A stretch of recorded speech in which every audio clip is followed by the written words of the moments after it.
جی السلام علیکم۔ آج 4 موضوعات پہ بات کرنی ہے۔ پہلا موضوع، کیا افغانستان پاکستان پر مزید حملے کرے گا؟ جو پاکستان نے فضائی حملہ کیا اس کے جواب میں کچھ لوگوں سے بات کر کے معاملے کو سمجھنے کی کوشش کی ہے۔ کابل میں کیا سوچ پائی جاتی ہے، آپ کے ساتھ تفصیل سے اس کے اوپر بات کریں گے۔ اسی طرح ہم دوسرا موضوع ڈسکس کریں گے، GHQ حملہ case.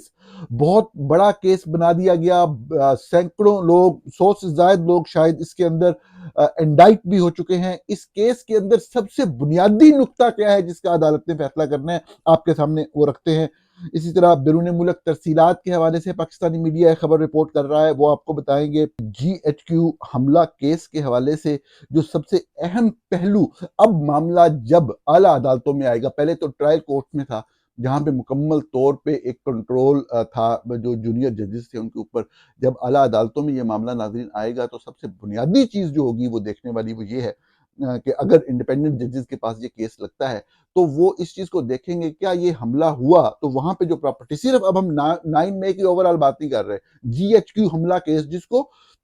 General headquarter Pakistan military Rawalpindi, اس کو بڑا ایک سمبولک بنا کے پیش کیا جاتا ہے نا، تو GHQ حملہ کیس کو بہت بڑا کیس بنا کے پیش کیا جا رہا ہے۔ تو اس میں چند بنیادی باتیں جو دیکھنے والی ہوں گی کہ یہ جو GHQ کے اوپر حملہ ہوا، جس کو حملہ کہا جا رہا ہے، حملہ ویسے پہلے بھی ہوا، آپ کو پتہ ہے وہ حملہ کون سا تھا، کیسا تھا، کہاں تک وہ اندر گھسے تھے اور گھس کے انہوں نے پھر کیا کیا تھا، وہ خیر وہ بات کی بات ہے، لیکن اس وقت ہم اسی موضوع پہ فوکس رہتے ہیں کہ یہ جو حملہ ہوا تھا اس میں پہلا جو چیز عدالت، کوئی بھی انڈیپینڈنٹ عدالت ہوگی، اس طرح کی یہ والی جو گھٹیا ججز کو وہ آگے لگا کے اور چھڑی پہ بٹھا کے وہ لوگوں کو انڈائٹ کر دیا، 100 سے زائد لوگوں کو، ان کی بات نہیں ہو رہی۔ ہم بات کر رہے ہیں جب کوئی انڈیپینڈنٹ جج بیٹھے گا تو پہلی چیز وہ یہ دیکھے گا کہ یہ جو حملہ ہوا ہے اس سے فزیکلی نقصان کیا ہوا ہے، کیا کچھ چیز ڈیمیج ہوئی ہے، نمبر 1۔ نمبر 2 وہ دیکھیں گے ہیومن لاس کیا ہوا ہے، کہ وہاں پہ کتنے بندے جو ہیں جو پاکستان فوج کے وہ مار دیے پاکستانیوں نے وہاں جا کے۔ تو اگر وہ کوئی بھی نہیں ہوگا تو پھر وہ پوچھیں گے اچھا کوئی زخمی ہوا ہے، وہ لے کے آئیں۔ اب اگر زخمی بھی نہیں ہوگا تو پھر بات آ جائے گی کہ یار یہ تو واقعی احتجاج تھا، لوگ نعرے لگا رہے تھے، چند لوگوں نے کوئی پتھر اٹھا کے جنگلے کی طرف، ایک گراؤنڈ میں، ایک گرین گراؤنڈ، گرینری والے گراؤنڈ کی طرف چند پتھر پھینک دیے، تو یہ تو احتجاج کر رہے ہیں وہ لوگ۔ اور جو احتجاج کر رہے ہیں، اگر اس احتجاج کے اندر جو ہے کوئی پہلو ایسا ہے جس کے اوپر بات کرنی ہے، جی ہاں، سب سے بنیادی پہلو جس کے اوپر یہ ہوگا کہ یہ لوگ احتجاج کر رہے تھے فوج کی سیاست میں مداخلت کے خلاف۔ تو جو سب سے بنیادی موضوع اب پاکستان کی عدالتوں میں ناظرین ڈسکس ہونا ہے وہ یہ ہونا ہے کہ فوج سیاست میں مداخلت کرتی ہے یا نہیں کرتی۔ یہی GHQ حملہ کیس کا بنیادی ترین نقطہ ہوگا جس کے اوپر پاکستان کی عدالتوں کے اندر ڈیبیٹ ہوگی، آرگومنٹ ہوگا۔ ایک سائیڈ یہ ثابت کرے گی کہ پاکستان کی فوج سیاست میں مداخلت کرتی ہے، اور ایک سائیڈ یہ ثابت کرے گی نہیں، پاکستانی فوج کا سیاست سے کوئی تعلق نہیں۔ GHQ حملہ کیس کے اگر آپ انگریڈینٹس کی بات کریں، جو اس کے جزو ہیں، اجزاء ہیں، ان کی بات کریں، اس کے اندر اس موضوع کے علاوہ کسی اور پہلو پہ گفتگو ہی نہیں ہو سکتی۔ حملے کے حوالے سے جی اس نے اس کو کہا، اس نے اس کو کہا، آخر میں ہوا کیا بھی؟ نہ تو کوئی فزیکل پراپرٹی کا نقصان ہوا، نہ کسی انسان کو موت واقعہ ہوئی، نہ ہی کوئی انسان زخمی ہوا، تو پھر کیا ہوا؟ پھر یہ ہوا کہ احتجاج تھا فوج کی سیاست میں مداخلت کے خلاف۔ تو مداخلت ہے یا نہیں ہے، اس کے اوپر دونوں اطراف سے آرگومنٹ دیے جائیں گے، اور یہ یقینی طور پہ پاکستانی سیاست کا ایک بہت دلچسپ کیس ہوگا جب دوسری سائیڈ یہ آرگومنٹ دے گی کہ فوج سیاست میں مداخلت نہیں کرتی۔ یقینی طور پہ پاکستان کی فوج کے جو ترجمان DGI/SPR کی مختلف پریس کانفرنسز ہیں وہ اس حوالے سے بہت اہم شواہد کے طور پہ پیش کی جا سکیں گی۔ یہ بڑا اہم موضوع ایک وکیل بتا رہے تھے کہ جب بھی یہ معاملہ آئے گا تو اس چیز کو پریس کیا جائے گا، اور یقینی طور پہ ہیئرنگ اگر ہونے دی گئی اور ہوئی تو پاکستان کی تاریخ کی اہم ترین ہیئرنگز ہوں گی کہ پاکستان کی فوج کے خلاف احتجاج کیا جا سکتا ہے یا نہیں، یعنی پاکستان کی فوج کا سیاست میں عمل دخل رہا ہے یا نہیں رہا۔ ناظرین، بیرون ملک ترسیلات زر کے حوالے سے رپورٹنگ ہوئی ہے، مختلف صحافیوں نے رپورٹ کیا ہے کہ جی جو ترسیلات زر ہیں وہ بڑھ گئی ہیں۔ اگرچہ میں اس رپورٹنگ کو اس نظر سے دیکھتا ہوں کہ ابھی جو PTI نے اعلان کیا ہے جس کے حق یا مخالفت میں میرے جو بھی ویوز ہیں وہ میں پہلے شیئر کر چکا ہوں کہ اس طرح کی چیزوں سے کوئی فرق نہیں پڑتا، لیکن جو ہو رہا ہے وہ آپ کے سامنے تو رکھنا ہے، رپورٹ تو کرنا ہے۔ تو پہلی بات تو میں اس کو ذرا یہ دیکھتا ہوں کہ یہ ضرورت سے پہلے مطلب رپورٹنگ شروع کر دی گئی ہے، اس کا جو بھی افیکٹ ہے وہ 2-3 مہینے کے بعد ہی سامنے آئے گا، نظر آئے گا۔ لیکن آج کے دن کی یہ رپورٹنگ کو پچھلے فیکٹس اینڈ فگرز کو دکھا کے یہ کہا جا رہا ہے کہ ترسیلات زر جو ہیں وہ تمام جگہوں سے، یعنی کہ جو مڈل ایسٹ سے آتی ہیں پاکستان کو، جو یورپین یونین سے آتی ہیں یا جو امریکہ سے آتی ہیں، تو کہا گیا ہے کہ تینوں اطراف میں اس میں اضافہ ہوا ہے۔ اس کے اوپر جیسے جیسے مزید فگرز آتے رہیں گے تو آپ کے ساتھ ہم اس چیز کو ڈسکس کرتے رہیں گے۔ افغانستان کی صورتحال کے حوالے سے بہت اہم ڈسکشن کہ پاکستان کے اندر دہشت گردی کے مسلسل واقعات ہو رہے تھے۔ ایک بڑا واقعہ ہوا جس کے اندر تقریباً 7-8 دن پہلے، جس کے اندر پاکستان کے لا انفورسمنٹ کے تقریباً کوئی 17 لوگ جو ہیں وہ مارے گئے۔ پاکستان نے یہ کہا کہ جی یہ دہشت گرد تو افغانستان سے آئے تھے۔ پاکستان کا ہمیشہ سے پہلے یہ ہوتا تھا کہ جو بھی دہشت گردی ہوئی ہے اس کے پیچھے رہا ہے۔ ابھی کچھ عرصے سے یہ بہانہ بنانا شروع کر دیا گیا ہے کہ اس کے پیچھے جو ہے وہ افغانستان ہے، اور ظاہر ہے وہ والی بات بھی بے بنیاد ہوتی تھی، اور اس بات کے اندر تو ظاہر ہے سب کو پتا ہے کہ جو ٹیررسٹ سینکچریز ہیں وہ تو بارڈر کے اس سائڈ پہ بھی ہیں، پاکستان کی سائڈ پہ، بارڈر کی دوسری سائڈ کے اوپر بھی ہیں۔ اور اس کی وجہ کیا ہے؟ اس کی وجہ یہ ہے کہ پاکستان کی فوج اور آئی ایس آئی اس گند کے اندر، اس کھیل کے اندر بذات خود انوالو رہی ہے، وہ خود دہشت گردوں کو پیدا کرتی بناتی رہی ہے۔ افغان پاپولیشن بیچاری معصوم لوگ،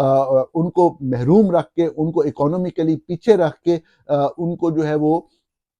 اس طرح سے استعمال کیا گیا کہ وہ ان کو، مطلب ان کے بچوں کو اس دہشت گردی کی لعنت میں جب دھکیلا جا رہا تھا تو اس کو بالکل روکنے کی کوشش نہیں کی گئی، اور باقاعدہ فیسیلیٹیٹ کیا گیا ریاست کی طرف سے ان عناصر کو جو یہ کام کر رہے تھے۔ الٹیمیٹلی یہ سارا جو گند ہے یہ آپ کے سامنے جس طریقے سے مچا وہ آپ کے سامنے ہے۔ البتہ افغانستان کے اندر بھی جو معاملات رہے، مجھے آپ کو ہسٹری ریپیٹ کرنے کی ضرورت نہیں۔ اس وقت وہاں طالبان کی گورنمنٹ ہے۔ میں طالبان کے بارے میں جو میری سوچ یا نظریات ہے میں آپ کے سامنے عموماً رکھتا رہتا ہوں۔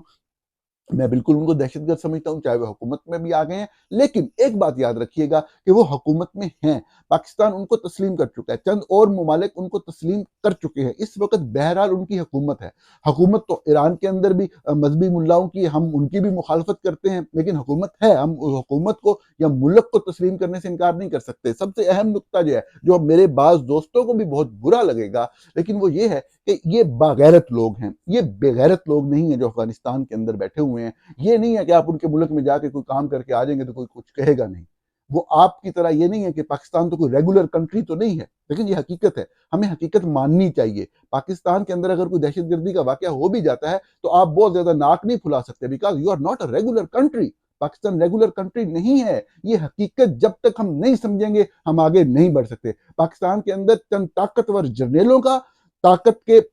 بھوکے چند جرنیل قابض ہیں، ایک جتھا ہے، ایک مافیا ہے چند جرنیلوں کا جو پاکستان کے اوپر قابض ہے۔ نہ کوئی وہاں پہ آئین کی حکمرانی، آپ خود اپنے ذہن سے سوچیں اور بتائیں کیا کسی طرح سے آئین کی حکمرانی ہے؟ کیا آئین کے مطابق حکومتیں بنتی ہیں اور آئین کے مطابق حکومتیں جاتی ہیں؟ کیا یہ حقیقت ہے؟ بالکل بھی ایسا نہیں ہے۔ کیا تمام محکمے، تمام ادارے مکمل طور پہ فوج کے کنٹرول میں نہیں ہیں؟ کیا یہ حقیقت ہے یا نہیں؟ دنیا کے کسی بھی تہذیب یافتہ ملک میں چلے جائیں، فوج کی بے انتہا عزت ہوتی ہے، فوج ملک کا دفاع کرتی ہے، فوج کو بہترین ادارہ سمجھا جاتا ہے، لیکن ایک فوج کا جرنیل بھی ایک روڈ کے اوپر جاتے ہوئے معمولی سی وائلیشن کرے، ایک عام سپاہی اس کو ہتھکڑی لگا کے لے کے جا رہا ہوتا ہے۔ قانون کی عملداری یہ ہوتی ہے، یہ نہیں ہوتا کہ سارے ادارے جو ہیں آپ نے ان کو نیچے لگایا ہوا ہے۔ یہاں پہ تو جس طرح بادشاہوں کے کارواں گزرتے ہیں اس طرح ایک جرنیل ایک روڈ کے اوپر سے گزر رہا ہوتا ہے، پورے ملک کا ستیہ ناش کر دیا، بیڑا غرق کر دیا۔ اس لیے آپ کے ملک میں کوئی واقعہ ہو بھی صحیح، آپ غصہ شصہ دکھاتے رہیں، لیکن آپ کو کوئی بھی سنجیدہ نہیں لیتا۔ افغانستان جیسے ملک کے اندر بھی اگر ایک چھوٹا سا واقعہ بھی ہوگا اس کو سنجیدہ لیا جائے گا۔ مجھے یہ موضوع اس لیے میں نے رکھا کہ مجھے کچھ دوست یہ بات مسلسل بتا رہے تھے کہ جو پاکستان نے افغانستان کے اندر جا کے حملہ کیا ہے اس کا بہت سخت جواب آئے گا اور بہت لمبا عرصہ آتا رہے گا۔ یہ میرے لیے بڑی پریشانی کی بات تھی، تو میں نے ایک دو ایسے قابل احترام دوستوں سے بات کی جو میرے سے زیادہ اس معاملے کو، صورتحال کو، اس علاقے کو سمجھتے ہیں، اور انہوں نے بھی تصدیق کی اس بات کی کہ یہ بات درست ہے کہ جو پشتون لوگ ہیں، جو پشتون ٹرائب ہیں، جو اوورآل ایک پشتون قوم ہے، ہر قوم کا ایک خاص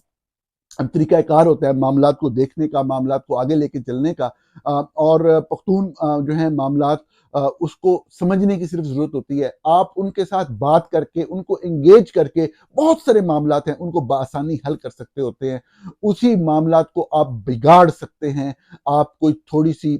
جو ہے وہ ایسی حرکت کر کے جو بے عزتی کے معنی میں آئے، جو کسی کو اگنور کرنے یا اس کی تذلیل کرنے کے معنوں میں آئے۔ پاکستان کے اندر جو واقعہ ہوا اس پہ طالبان گورنمنٹ کے لیول کے اوپر ٹیک اپ کیا جا سکتا تھا، اس کو پریس کیا جا سکتا تھا، اگر وہاں سے جواب مثبت نہ آتا دوبارہ پریس کیا جا سکتا تھا، ان کو مسلسل انگیج رکھا جا سکتا تھا۔ جو محمد صادق ہیں، جو ڈپلومیٹ ہیں، ان کے بارے میں مجھے بتایا ایک صاحب نے کہ وہ ان کی بڑی رسپیکٹ ہے طالبان سرکلز کے اندر، ان کی بڑی پینیٹریشن ہے وہاں پہ۔ وہ جب آپ نے حملہ کر دیا تیاروں کا وہاں پہ تو اس کے بعد ان کو وہاں بھیجا گیا، وہ ان کو پہلے بھی بھیجا جا سکتا تھا، اس معاملے کو ڈپلومیٹکلی لے کے چلا جا سکتا تھا۔ مجھے یہ بتایا گیا کہ وجہ صرف یہ ہے کہ جو فوجی قیادت ہے وہ انتہائی کند ذہن ہے، وہ اپنے ناک سے آگے دیکھنے کی صلاحیت نہیں رکھتی، وہ سوچنے کی صلاحیت نہیں رکھتی۔ آپ کبھی بھی ایک پشتون قوم کو اس طریقے سے بے عزت کر کے ان کے ساتھ معاملات جو ہیں وہ آگے نہیں لے کر چل سکتے۔ جس طریقے سے پاکستان نے وہاں پہ حملہ کیا، بیسیوں لوگ مارے گئے، سب کے سب سویلین، سب کے سب، یہ ایک آدمی نہیں، سب کے سب آئی ڈی پیز جو کہ پاکستان سے وہاں اس وقت گئے جب یہاں پہ حالات خراب تھے، کوئی ایک ٹیررسٹ بننے کی وہاں پہ کنفرمیشن نہیں ہو سکی، لیکن جس طریقے سے حملہ کیا گیا وہ ان کی تذلیل کرنے کے مترادف تھا۔ اور اس چیز کو لے کے یہ بات میں کیوں اس طرح تفصیل سے کر رہا ہوں، میں اس لیے کر رہا ہوں کہ میں آپ کو یہ بتانا چاہتا ہوں کہ وہاں پہ کام کرنے والے زیادہ تر لوگ جو اس معاملے کو سمجھتے ہیں وہ یہ کہتے ہیں کہ اس معاملے کا بہت ہی جو ایک لمبا اور بہت ہی سخت ری ایکشن جو ہے وہ افغانستان کی فورسز کی طرف سے دیکھنے میں آئے گا، جو پاکستان کے لیے نبٹنا کافی مشکل ہوگا۔ اس میں آپ کو یہ بتا دوں کہ پاکستانی فوج کی طرف سے جو چند نام نہاد ترجمان ہیں، ایک وہ لال ٹوپی والے صاحب ہیں، ان کی ایک ویڈیو گردش کر رہی ہے اور وہ پتہ نہیں کیا دھمکیاں دے رہے ہیں اور کیا الا بلا بک رہے ہیں بیٹھ کے، لیکن اور اس میں وہ ڈیفنس فورسز کا تقابل کر رہے ہیں کہ پاکستان کی ڈیفنس فورسز کی صلاحیت کتنی ہے، کتنی مضبوط ہیں، کیا کیا اسلحے ہیں، اور دوسری طرف وہ بتا رہے ہیں کہ یہ افغانستان کے پاس کیا ہے، کچھ بھی نہیں ہے، اور یہ ایسے سمجھتے ہیں کہ ہم نے فلاں کو ہرا دیا، فلاں کو ہرا دیا، یہ ہماری بیک سے ہرایا تھا۔ میں آپ کو ایک چیز بتا دیتا ہوں کہ اس بات میں کوئی شک نہیں کہ جو افغان ڈیفنس فورسز ہیں وہ اس وقت دو ہیں، ایک ان کی بڑی فوج ہے، ایک ان کی فضائی فوج ہے، بحریہ تو ان کی ہے ہی نہیں، لینڈ لاک کنٹری ہے، جو فضائیہ ہے وہ نہ ہونے کے برابر ہے، بالکل نیسنٹ ایک انسٹیٹیوشن ہے، امارات اسلامی ایئر فورس کے نام سے وہ اس کو اسٹیبلش کرنے کی کوشش کر رہے ہیں، ٹوٹل ملا کے کوئی 50 ایئر کرافٹ ہیں ان کے پاس، پائلٹس ان کے بھی انڈر ٹریننگ ہیں، تو وہ تو بالکل ہی آپ کہہ لیں کہ صرف ایک بالکل انیشل سٹیج کے اوپر ہے۔ جو ان کی زمینی فورسز ہیں ان کے پاس بہت ہی ہیوی آرٹلری ہے، ان کی پریزنس ہے آج کے دن تک، لیکن ان کی جتنی بھی کاروائیاں ہیں وہ جو انسرجنسی ملک کے اندر ہے اس کو نبٹنے کے حوالے سے ہے، وہ کسی دوسرے ملک سے باہر جا کے جنگ کرنے کے حوالے سے نہیں ہے۔ یہ ایک حقیقت ہے، یہ فیکٹ ہے، اور پاکستانی فوج سفر ہے، آپ اختلاف سیاسی طور پہ کرنے کا مطلب یہ تو نہیں کہ آپ کہیں کہ ان کے پاس کچھ ہے ہی نہیں، نہیں بالکل پاکستانی فوج بہت مضبوط فوج ہے بہت سارے حوالوں سے، اور افغانستان کا تو تقابل ہی نہیں کیا جا سکتا، میں یہ بھی مانتا ہوں، لیکن میں یہ سمجھتا ہوں کہ یہ تقابل کرنا بھی انتہائی طور پہ بے وقوفی والی بات ہوگی، یہ تقابل اس طرح سے بنتا نہیں ہے۔ افغان جو ہیں وہ ایک گوریلا وارفیئر کے اندر ماہر ہیں، اور ان کے لیے دنیا کے کسی اور ملک سے لڑنا بہت مشکل ہو سکتا ہے یقینی طور پہ، لیکن پاکستان کے ساتھ اگر وہ لڑنے پہ آ جائیں تو پاکستان کی یہ فورسز جو لال ٹوپی والے گنوارے ہیں ان کو تگنی کا ناچ نچا دیں گے۔ میں بالکل آپ کو بہت سارے لوگوں سے جو اس معاملے کے اوپر ایکسپرٹیز رکھتے ہیں ان سے بات کر کے سمجھ کے معاملے کو کہہ رہا ہوں کہ ان کو سمجھ نہیں آئے گی کہ ان کے اوپر کہاں سے اٹیک ہو رہا ہے، اور ان کو سمجھ نہیں آئے گی ان کے اوپر کب اٹیک ہو رہا ہے افغانستان کی طرف سے۔ میں یہ سمجھتا ہوں کہ ایک ہمسایہ ملک کے ساتھ